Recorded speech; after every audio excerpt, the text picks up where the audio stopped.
What is the best way to lose weight? Stick around and find out.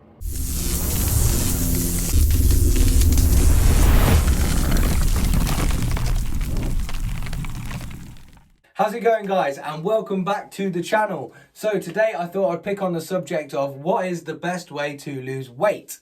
Now, I have been there and done that. Some of you may know I was at my heaviest at about 19 stone and at my lightest at 9 stone, building myself up from there. I'm also a professional transformation specialist, and I've been doing this for about 10 years and I've helped hundreds of people lose weight. So for me, this is my forte, this is where my heart is, and this is what I love to do. So let's get into the down and dirty.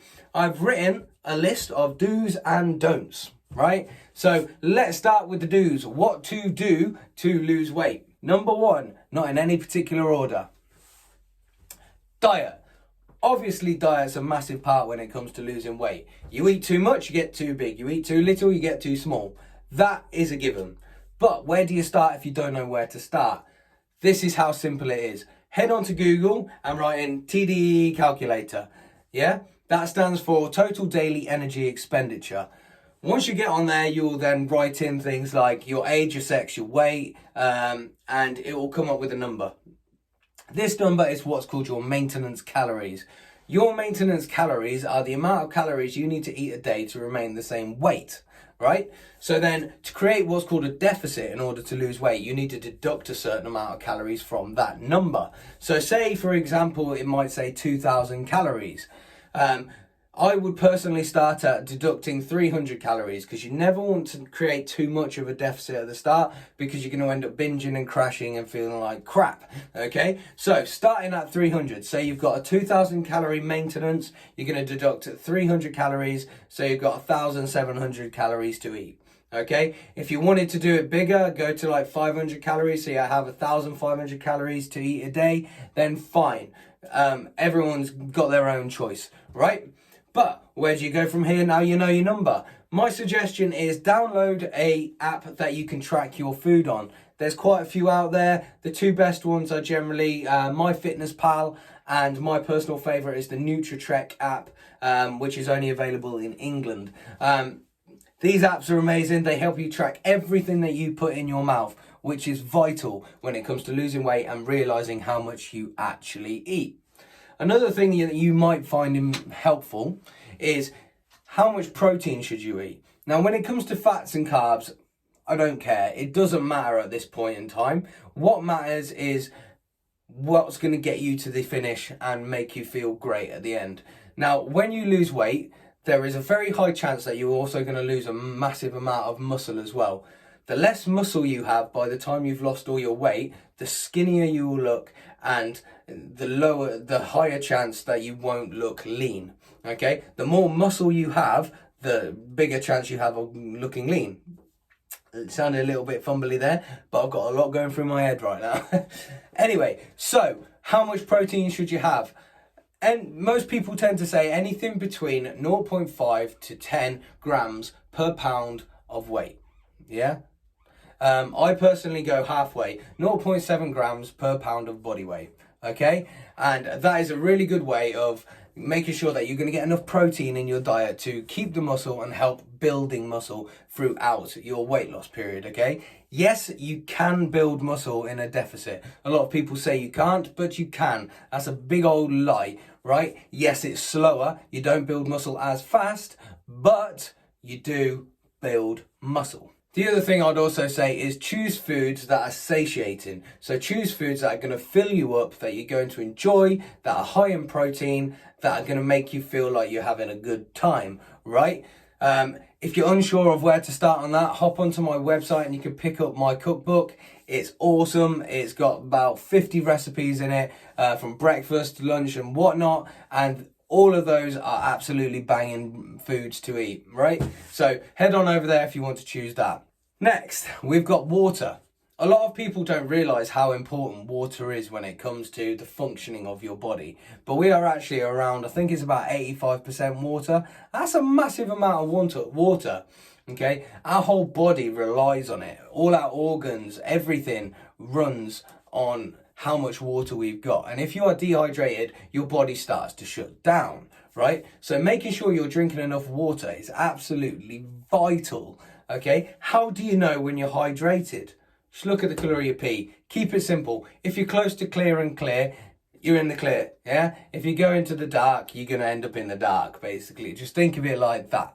But what a lot of people don't realise is water's essential for helping metabolise different foods, such as fats, carbohydrates, and protein. It also helps metabolize stored body fat. It increases what's called lipolysis, which helps the adaptation of fats to energy. So getting enough water down you is super important. Next, walking. Now, why is walking so important? Walking increases what is called your NEAT. NEAT is a part of your metabolism, right? And it stands for non-exercise activity thermogenesis. So getting out of the house and going for a walk, getting your heart rate up a little bit more and breathing more will actually help you burn more calories. A lot of people don't realise, but 75% of the calories you burn is done through breathing, right? So getting out and doing a little bit more walking is massively important.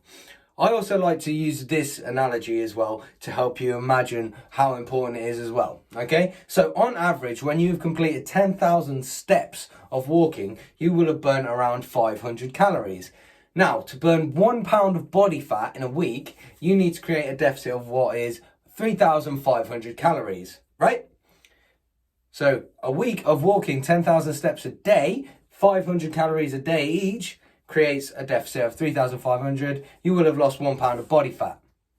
Fantastic. Then say if you're doing a diet as well, when you've got a deficit of 500 as well, you've magically now created 2 pound deficit from walking and dieting. Next, sleep. Sleep is massively important, okay? When you don't sleep, your body really struggles to function, right? Take it from me, I've got a 1-year-old, and man, when I don't get enough sleep, training is hard. Having the motivation to be able to eat right is hard. Everything gets harder when you are not sleeping. Now, generally what happens when you don't get enough sleep is you tend to get a bit more emotional. What happens when you're a bit more emotional? You tend to emotionally eat, yeah? We're all human. Everyone's got their own way of dealing with it. Some people don't eat. Some people get stressed. Some people go out for a fag.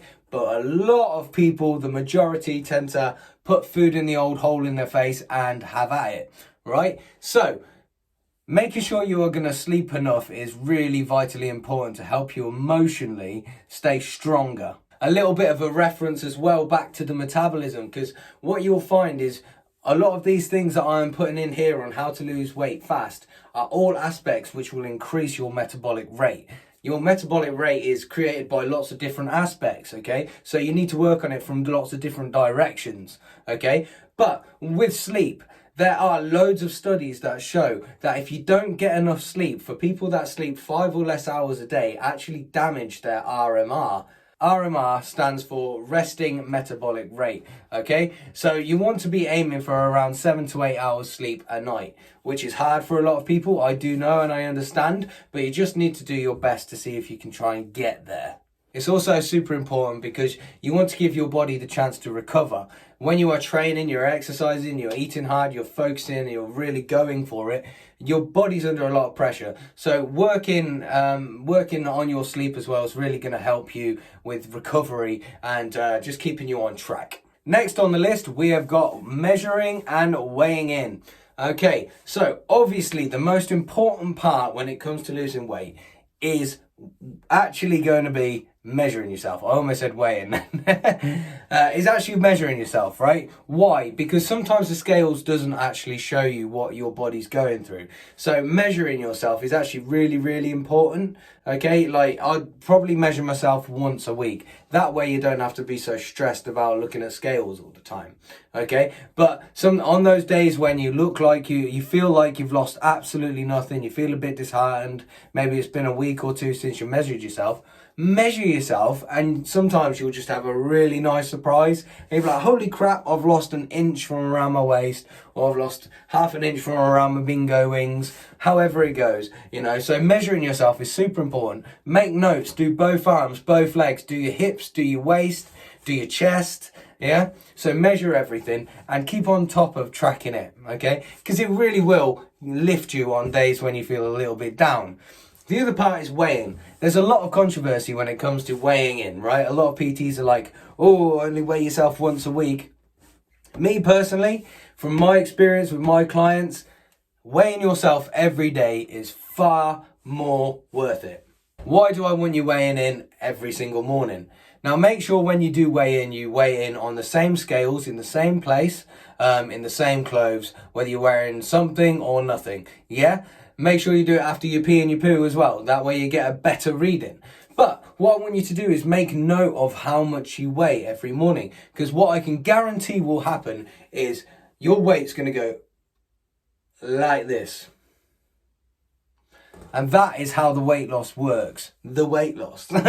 Okay? So, if you weigh yourself once a week, high chances it's going to go like this, and it's going to catch it on an up. Okay? And then all that's going to do is knock you down and make you feel like you've done nothing. When if you'd have weighed yourself every single morning, you could have seen what actually happens to your weight throughout the week and in the weight loss, and you were like, holy crap, actually I'm losing really good weight. My body's just adapting as the week goes as to how much water I've drank, or whether I've had a bunch of sodium, or if I've had a takeaway, or whatever it might be. Your weight is going to adapt for many, many, many reasons. Okay, so weighing yourself every single day is actually a good thing to do, and you can track that on the food calorie apps as well. So why not do it in both one go? The most important thing when it comes to weight loss is consistency. If you are not patient and consistent, give up, go home. It isn't going to happen, right? Why? Because it doesn't happen overnight. You're looking at a good 8 months to a year and more to get absolutely astonishing results. Okay? You can't expect to look like Thor in 3 months if you've got 5 stone of belly fat to lose. It didn't take you 3 months to put on 5 stone of belly fat, so I'm pretty sure you ain't going to lose 5 stone of belly fat in 3 weeks or 3 months or 5 months. It's going to take longer than that. Okay, and you need to work on lots of different things like losing belly fat, building muscle, doing certain things to help yourself get leaner and tighten up skin and stuff like this. So you need to be patient with yourself, be consistent. If you cock up, get back on the bandwagon and crack on, okay? That's another thing I'd like to say, guys. Remember, you're human. Remember, you will mess up. Don't beat yourself up. Next day, just get straight back on the bandwagon and go hard again, okay? You will cock up. We all do. You do, I do, everybody does. I don't care who you say you are, you will cock up, okay? So don't beat yourself up. You're human. Now, going along with the don't beat yourself up, we're now into the don'ts, if you hadn't noticed. The next don't is don't compare yourself to others. Man, I know this is hard, especially now we've got things like Instagram and stuff, but all these Insta hoes be there like, yo, check out my booty, yo. Fantastic genetics and probably got steroids coming out of every fucking orifice. Okay, right. Don't compare yourself to other people because you all have different genetics, okay? Everybody is built differently with different heights, different sizes. Everything is slightly different on every single person, okay? So to compare yourself to a different person is something stupid. Like, I could have a twin and I'd still be stupid to compare myself to them. Why? Because I might have an office job and he might work as a bin man on his feet all day. It doesn't matter.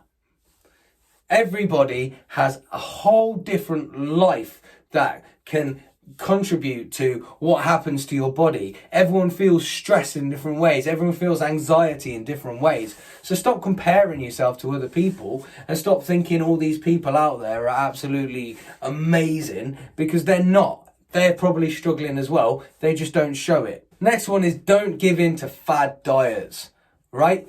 Now, that's a very broad spectrum. Some people think the keto diet's a fad diet. I personally don't. I think it's a great diet in its own hand. Yeah, it's not for everyone. Don't get me wrong, but it certainly holds its place in certain areas.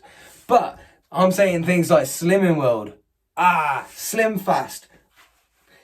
My God, make my head blow up, or I'll blow up your garden like this dude.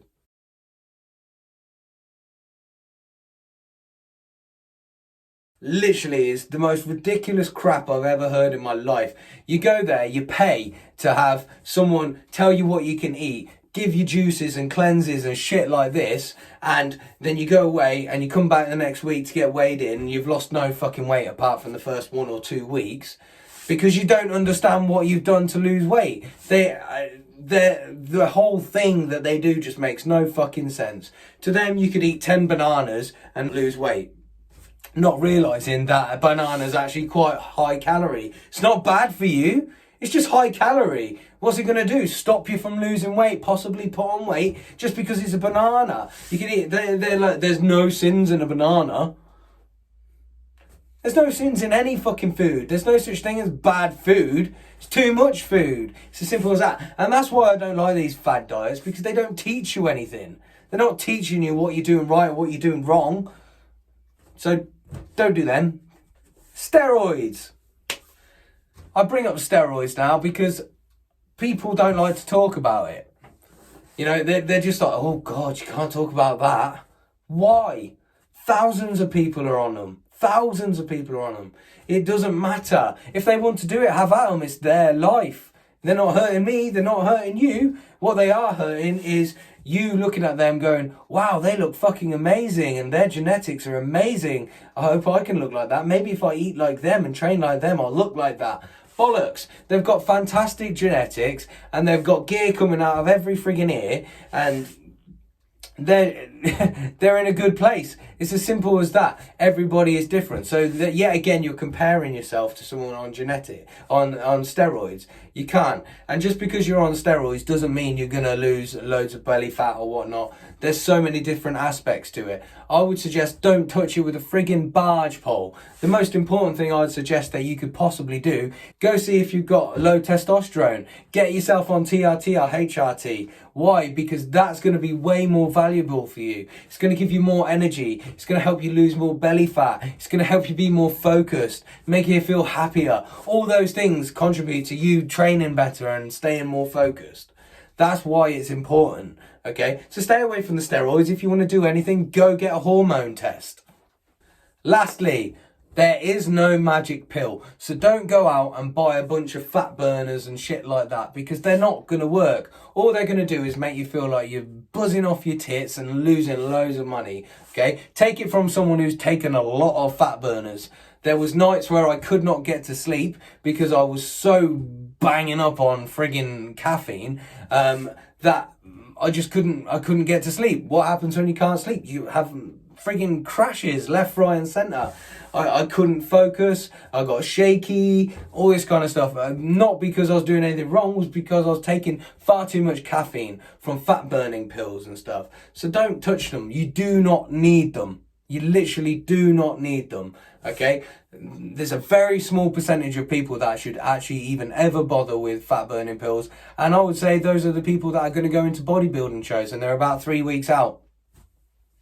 If you ain't doing that, don't touch them. You are not going to notice any difference whatsoever by taking fat burning pills. All you're going to do is empty your pockets. Yeah, you might as well put those pills down the toilet because that's exactly what's going to happen to them.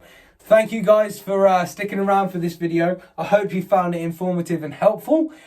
If you could like and subscribe to this channel, hit the bell button as well, that would be super amazing for me, especially as we are still trying to build here at Titles Fitness. So thank you again. Cobra Kai, out.